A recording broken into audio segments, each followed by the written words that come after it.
Welcome to the ExecMBA podcast. I'm Brett Twitty, Director of Admissions for the Executive Formats of the Darden MBA, and you are listening to a new episode. So in this episode, we continue our look at our Charlottesville section experience with an interview with Hans Lauzen.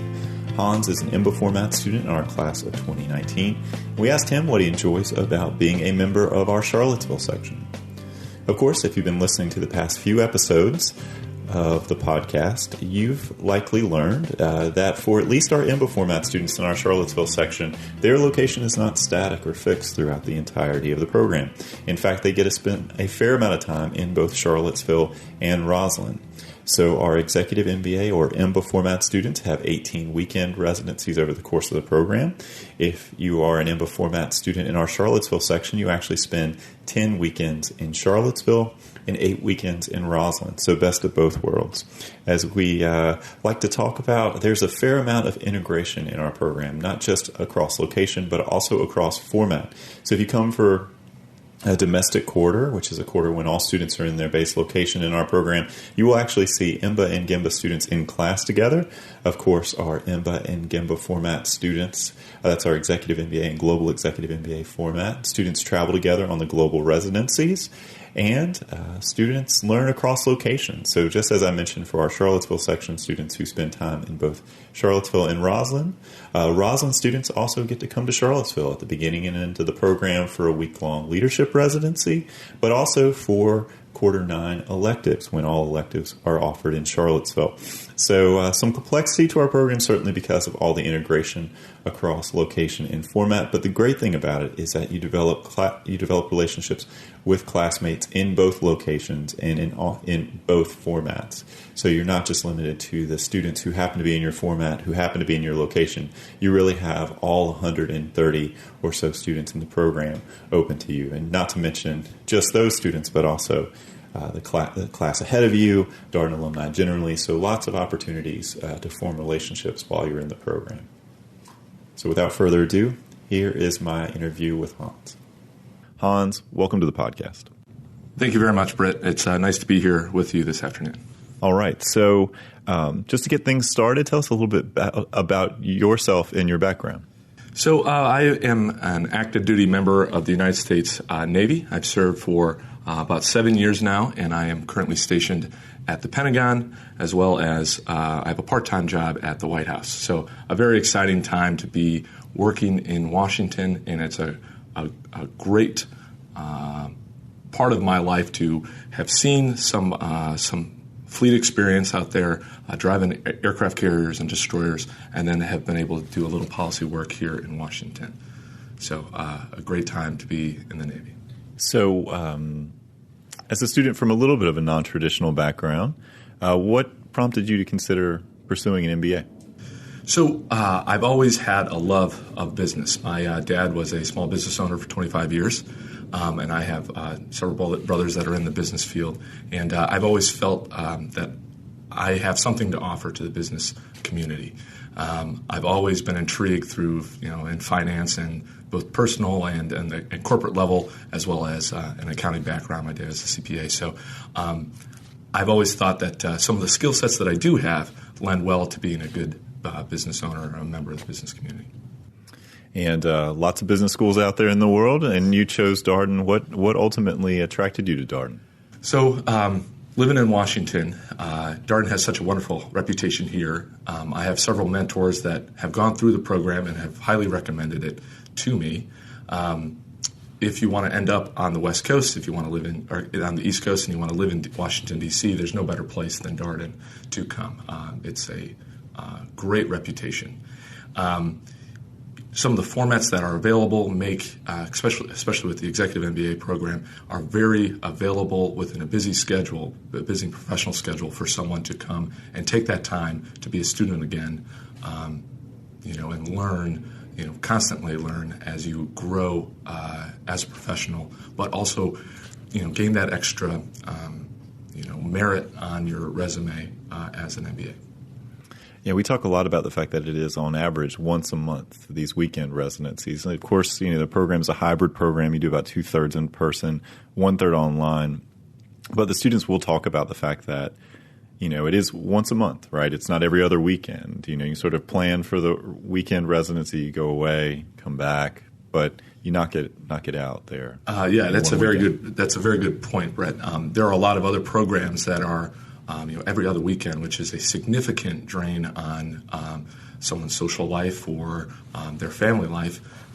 The commitment to only one weekend a month allows for a person to learn as much as they can and as much as they want to, but also have that the other personal time to really dig down deep into the coursework so you can learn a little bit better. So you're in the Charlottesville section. I think one of the things we tried to do through the podcast is help people understand what the student experience is like in the program, both in Roslyn and in Charlottesville. So talk to our listeners a little bit about what the Charlottesville on-grounds residencies are like. So I love being in the Charlottesville section. What a fantastic choice that was for me to choose it. So there's nothing like being able to get out of the city and go to Charlottesville, which is a little slice of heaven on earth. It is such a wonderful town. Being able to walk into the Darden School of Business, on a weekend, the on-grounds is always so beautiful, and it is great to be in libraries and be in classrooms where you feel like you're a student again, and you have that time to take a step back and get into a classroom. A lot of other programs don't have that opportunity just based on locations, but I think Charlottesville itself it's a community of very enthusiastic, passionate people. It is a great town, and when I go to class, it's like a little escape into becoming a smarter person. So it is just fantastic to have that opportunity to go there once a month. So you feel like by going to Charlottesville, you feel like you're able to fully separate from your life. I mean, you've got a lot going on here in D.C. I mean, we were just talking about you were just at the White House. You obviously are busy at the Pentagon. You go away for these weekend residencies. You feel like you're fully removed from all of that? Totally. And you have that opportunity to be with your classmates, with the teachers, with the administration. And you have that opportunity to truly learn and sink your teeth into some of the material that we're learning and work in teams. But you're in a little cocoon of happiness out there in Charlottesville. So as opposed to being in a conference center or being in a traditional classroom, being able to go out to Charlottesville and enjoy the wonderful amenities that a place like that does, it makes you appreciate having that little break from the stressful life in the city. So we talk a little bit about how being a Charlottesville section student, specifically in the EMBA format, it's a little bit of a misnomer, right? And we were talking before we started the podcast recording here how perhaps you didn't realize how much time you would be spending in Roslyn as a Charlottesville section student. So given the recent elective change, now that all quarter 9 electives will be in Charlottesville and all quarter 10 electives will be in Roslyn, Charlottesville EMBA students spend 10 weekends in Charlottesville, 8 weekends here in Roslyn, so almost 50-50.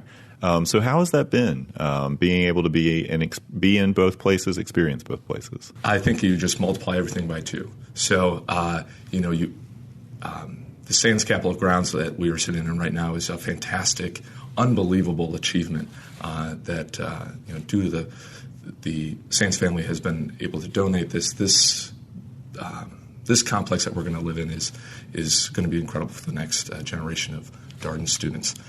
So being able to come to Roslyn and enjoy that, these beautiful views of the city, and you have the same wonderful talent both in your classmates as well as the people that are coming and speaking to us as well as our professors here in Roslyn. You also have that same opportunity in Charlottesville, but being able to see both of them really opens your eyes into the breadth and depth that Darden really has to offer in their Executive MBA format. One of the things we also talk about is how you're constantly learning with different groupings of students. So in your domestic quarters, which are not to get too inside baseball here, but the quarters when you're in your base location. So when you and your Charlottesville section classmates are in Charlottesville, and in the global quarters when a global residency is offered, all of you, unless you're on the global residency, you come here to Roslyn. But you're constantly learning with different groups. Do you feel like you've been able to make a connection with all of your classmates? Absolutely, Brett. I think that that's something that is very uniquely Darden. Is we have a group of 130 or so, and over the course of even 5 quarters, I've been able to be in the room working with nearly everyone that is in my cohort, both in the Charlottesville and Roslyn section, based on that breakup, based on the difference between the global and the domestic quarters. So I don't think other programs have that opportunity where you're able to sit down and learn with nearly everyone that you are in their in the cohort with. And I think that that's a very unique opportunity, and it's certainly been one of my favorite things that I've enjoyed about the program. And while we're on the subject of favorite things, any other aspects of the program? I mean, you're about halfway through at this point, which is amazing. It's wonderful. Yeah, you're almost on the downhill side. And the 2018s are getting ready to graduate, which is also hard to believe. People move through this program so very quickly. Anything from your time so far that stands out that's particularly memorable? So I will say I'm very much looking forward to my first global trip that I will be taking, which will be in Europe in July. But up to this point, I have just had an absolute blast every single on-grounds.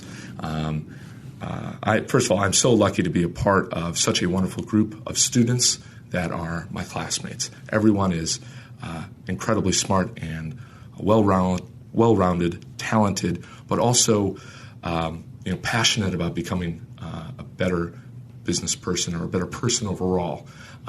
So I've loved the chance to work next to high-passion,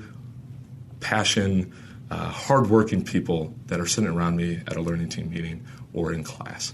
I've loved the professors that I've worked with over the 21-month program, and I am just always amazed how Darden is able to recruit and retain the best talent year over year in their the professors and the staff, that they are able to bring on the best who are top of their game, but are also incredibly passionate about telling students exactly how business works in the real world, because they have that experience. They want to share that with the students. And I think third, the overall Darden experience, there has been rankings on rankings that Darden is one of the highest overall business school experiences. And I would tend to agree. It is a wonderful group of people, wonderful group of professors and staff that come together and build a community of hardworking students that eventually become not just classmates but friends and family. So it has been a wonderful opportunity to be a part of it. So what advice would you have for prospective students out there as you think about it? I mean, we've got some people who are still probably working on applications. We got a few more application deadlines upcoming. June 10, June 25th. You were one of those later applicants last year. One of those later applicants, if I recall. But yes. Just in time, as one way to look at it too. So, what advice would you have for people who were thinking about Darden or just thinking about pursuing an MBA? Sure. So I think I was the last person chosen in my class for sure, because there's no way you would have let me in anywhere else. But no, for the prospective students that are coming in that are filling out their application, the best advice I could give you is to just tell a story about who you are as a person, what you've learned in your past, and what you hope to achieve in the future, and how an MBA, a Darden MBA, would help you reach that goal. For people that are deciding whether an MBA is the right thing or not, my advice to them would be when you look back 10 years if you were 10 years in the future and look back, would having an MBA make an impact on who you are and where you're standing in your professional life? And I made both of those decisions late last year during the recruitment time, and the application is you can do it. No matter how late you are in the process, put it in. Brett Twitty is a wonderful person to work for. He's very generous with his time and very patient. So if you are thinking about it, make sure that you fill out all the applications, get everything that you need to get done, and communicate early and often so that you do have a chance to join in on the wonderful time that we're having. Yeah, we always stress how much we enjoy getting to know candidates through the application process. So I think you and I had an office hour meeting. We had some follow-up correspondence. Obviously, there's a lot of pieces to get together with the application, and particularly this time I needed of year. all the help I could get, so I needed to be in a room with you as many times as I could, Brett. Well, it was obviously our pleasure, and it's a nice thing about executive format recruitment in particular is that you get to spend a lot of time with candidates, both as they're considering their options, thinking about the schools that may be of potential interest to them, but then also working on their application and then choosing a school. So lots of personal interaction. So I've been asked a question several times over the course of being in the program. A lot of people ask me, what are some of the benefits of being an Executive MBA student? And I think it's amazing, and I've only been able to see it since being in the program, that in a traditional MBA format, you're with people that are a little bit younger, and they are 3 or 4 years post-college, and they're trying to work really hard towards a goal, so they take the 2 years off and they go full-time. With the Executive MBA program, you're surrounded by people who are a little bit older, but are a little bit more influential in their careers. They've already seen a lot, and they have a lot to share with classmates. So, for example, I sit next to a couple of gentlemen that are, moving their way up through the financial world. And one of them leads over to me the other day and goes, "Hey, we have an opening at one of the banks. Would you want to come up to New York and work for them?" And I don't think that opportunity would exist in a traditional MBA format, not because people aren't as smart, but it's just they've, my classmates, my Executive MBA classmates are high enough in the chain of command that they're able to make those kind of impacts in who they want to bring onto their teams. So when people ask me, between the Executive MBA and the MBA program itself, what would you recommend? And for one reason, I would recommend the MBA program because you're with people who are really sharp and who are working really, really hard already, and they have seniority in their wheelhouse already. And then secondly, I knew that when I was making this decision, I didn't want to take 2 years away from my professional career in order to get this. I think it was, 2 years of school is great and wonderful, but I also feel like I'd be running in place a little bit. I think that there is a wonderful opportunity for people to continue to work and excel and promote in their companies, as well as get this credential that will be on their resume for the rest of their lives as they move up. And it's basically killing two birds with one stone. So that would be my recommendation towards folks that are deciding between the EMBA. Well, Hans, thank you so much for being on the podcast. Thanks very much, Brett. Hans Lauzen, an EMBA format student in our Charlottesville section in our class of 2019. Of course, if you have any comments, suggestions, requests, any ideas for the podcast, let us know. We can always be reached at exec, that's ExecMBA at Darden.Virginia.edu. And until next time, thanks for listening.